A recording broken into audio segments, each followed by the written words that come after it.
அனைவருக்கும் வணக்கம். இன்றைக்கி நம்ம பார்க்க போகிறது தூத்துக்குடி ஸ்டெர்லைட் ஆலை பிரச்சனை பற்றி தான். ஒவ்வொரு நாளும் நம்ம நாட்டில் எத்தனையோ பிரச்சனைகள் நடந்துகிட்ருக்குது, அதுக்கு எத்தனையோ ப்ரொட்டஸ்ட் நடந்துகிட்டு தான் இருக்குது. அது மாதிரி இதுவும் ஒன்று அப்படின்னு நினச்சிட்டு இருக்காமல் தயவு செஞ்சு இந்த வீடியோவை கடைசி வரைக்கும் பாருங்கள்.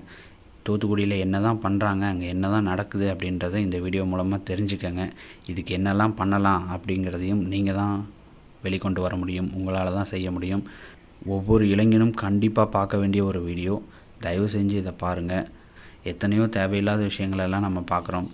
அதில் ஸ்பெண்ட் பண்ணுற டைமு இதில் ஒரு 3 நிமிஷம் செலவு பண்ணி கண்டிப்பாக பாருங்கள்.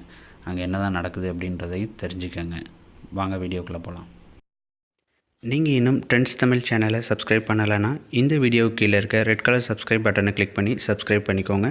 பக்கத்துலேயே ஒரு பெல் சிம்பல் வரும், அந்த பெல் சிம்பலையும் கிளிக் பண்ணி வச்சுக்கோங்க. அப்போ தான் நம்ம சேனலில் போடுற புது வீடியோஸுடைய அப்டேட் உடனுக்குடன் உங்களுக்கு நோட்டிஃபிகேஷனாக வரும். பேன் ஸ்டெர்லைட் இந்த ஹேஷ்டேகை சமீப காலத்தில் நிறைய இடத்துல பார்த்துருப்பீங்க. ஸ்டெர்லைட்ன்றது வேதாந்தா குரூப்ஸோட ஒரு காப்பர் மேனுஃபேக்சரிங் யூனிட். இங்கிருந்து தான் இந்தியாவில் அதிக அளவில் காப்பர் சப்ளை ஆகிட்டு இருக்கு. இந்த காப்பரை டிஃபென்ஸ், ஆட்டோமொபைல்னு நிறைய ப்ராடக்ட் மேனுஃபேக்சர் பண்றதுக்கு யூஸ் பண்றாங்க. டெக்னாலஜி வளர்ந்து வந்துகிட்டு இருக்கிற இந்த காலகட்டத்தில் காப்பர்ன்றது ரொம்ப ரொம்ப முக்கியமான ஒன்று. அப்படி இருக்கிறப்ப இதை ஏன் பேன் பண்ணணும்? 1994 தான் ஸ்டெர்லைட் காப்பரை தூத்துக்குடிக்கு கொண்டு வந்தாங்க. பொதுவா இந்த மாதிரி கம்பெனிஸ் எல்லாம் என்விரான்மெண்டலி சென்சிட்டிவ் ஜோன், அதாவது இயற்கை வளம் சுலபமா பாதிக்கக்கூடிய பகுதிகளில் இருந்து 25 கிலோமீட்டர் தள்ளி தான் ஓபன் பண்ணணும். ஆனா இந்த ஸ்டெர்லைட் காப்பர் கல்ஃப் ஆஃப் மன்னார்ல இருந்தும் மக்கள் வாழக்கூடிய பகுதிகளில் இருந்தும் 15 கிலோமீட்டருக்கு உள்ளேயே திறந்தாங்க. 15 கிலோமீட்டர் தூரம் தான் யோசிக்காதீங்க. காப்பர் பைரேட்ன்ற ஒரு ராக்ல இருந்து தான் காப்பரை எக்ஸ்ட்ராக்ட் பண்ணுவாங்க. அந்த மாதிரி எக்ஸ்ட்ராக்ட் பண்றப்ப sulphur di oxide, arsenic, cadmium அந்த மாதிரி நிறைய டாக்ஸிக் கேஸ் ரிலீஸ் ஆகும். இந்த கம்பெனி அந்த கேஸையும் வேஸ்ட் பண்ணாம சல்ஃபியூரிக் ஆசிட், பாஸ்பியூரிக் ஆசிட், ஃபெரோசான் நிறைய பை ப்ராடக்ட் தயாரிக்க யூஸ் பண்ணாங்க. இந்த கம்பெனில இருந்து இந்த மாதிரி ஒவ்வொரு ப்ராடக்ட்டும் ஒரு வருஷத்துக்கு பல லட்சம் டனுக்கு மேல உற்பத்தி பண்ணினாங்க. இந்த மாதிரி அதிக அளவில் உற்பத்தி பண்றப்ப அதிக அளவில் தண்ணி தேவைப்படும். அது மட்டும் இல்லாம அதிக அளவில் கழிவுகளும் வெளியேறும். இவங்க என்விரான்மெண்டலி சென்சிட்டிவ் ஜோனுக்கு உள்ள இருக்கிறதுனால விவசாயத்துக்கு போகக்கூடிய தண்ணி எல்லாம் அவங்க பயன்பாட்டுக்கு எடுத்துக்கிட்டாங்க. அது மட்டும் இல்லாம விவசாய நிலங்களுக்கு பக்கத்திலேயே அவங்களோட கழிவுகளும் வெளியேற்றினாங்க. இதனால அதை சுத்தி இருக்கிற விவசாய நிலங்கள்லாம் அதிக அளவில் பாதிக்கப்பட்டுச்சு. அதனாலதான் இந்த கம்பெனி ஆரம்பிச்சதுல இருந்து கேஸ் மேல கேஸ், ப்ரொடெஸ்ட் மேல ப்ரொடெஸ்ட் நடந்துகிட்டே இருந்தது. இந்த நிலைமையில 2013 மார்ச் 23 காலையில அதை சுத்தி இருக்கிற மக்களுக்கு திடீர்னு கண்ணெரிச்சல், மூச்சு திணறல் நிறைய ஏற்பட்டது. அது என்னடான்னு பார்த்தா இந்த கம்பெனில மெயின்டெனன்ஸ்ல ஏற்பட்ட ஒரு தப்புனால அதிக அளவுல சல்பர் டை ஆக்சைடு கேஸ் காத்தோட காத்தா கலந்துருக்கு. அது மட்டும் இல்லாம இந்த கம்பெனியோட எமிஷன் மானிட்டரை தமிழ்நாடு பொல்யூஷன் கண்ட்ரோல் போர்டோட ஏர் கேர் பேஸ்ல கனெக்ட் பண்ணாம இருந்திருக்காங்க. இதெல்லாம் ஒன்னா கேஸ் ஃபைல் பண்ணி ஹைகோர்ட்ல இந்த கம்பெனி க்ளோஸ் பண்றதுக்கான ஸ்டே ஆர்டர் வாங்கினாங்க. அதனால இந்த கம்பெனி கேஸ் சுப்ரீம் கோர்ட்டுக்கு எடுத்துட்டு போச்சு. சுப்ரீம் கோர்ட் இந்தியாவுக்கு தூத்துக்குடியை விட காப்பர் தான் முக்கியம்னு சொல்லி இந்த கம்பெனிக்கு 100 கோடி ரூபாய் ஃபைன் போட்டு இந்த மாதிரி ப்ராப்பர் ரூல்ஸ் அண்ட் ரெகுலேஷன்ஸ் எல்லாம் இனிமேல் பண்ணக்கூடாதுன்னு வார்ன் பண்ணி விட்டுட்டாங்க. ஆனா அதுக்கப்புறமும் அது அப்படியே தான் நடக்குது.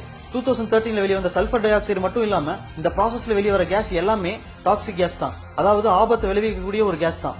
So proper rules and regulations எல்லாம் இதை ரன் பண்ணனா அதை சுத்தி வாழ்ற மக்களுக்கு தோல்வியாதி, இதய கோளாறு, மூச்சு திணறல், அபார்ஷன், கேன்சர்னு நிறைய விதமான வியாதி கொஞ்சம் கொஞ்சமாவோ இல்ல உடனடியாவோ வர வாய்ப்பு இருக்கு. ஏன் சில பேருக்கு இப்ப வந்துருச்சு. இந்த நிலைமையில இந்த கம்பெனி எக்ஸ்டெண்ட் பண்ணி பெருசாக்குறதுக்கு பெர்மிஷன் கொடுத்திருக்காங்க.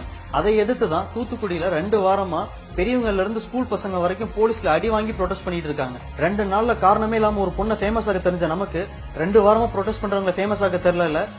ஏன் பல மாசமா ப்ரொடெஸ்ட் பண்ற ஃபார்மர்ஸே அப்படியே தான் இருக்காங்க. இதுல 2 வாரம் ஒரு மேட்டரா?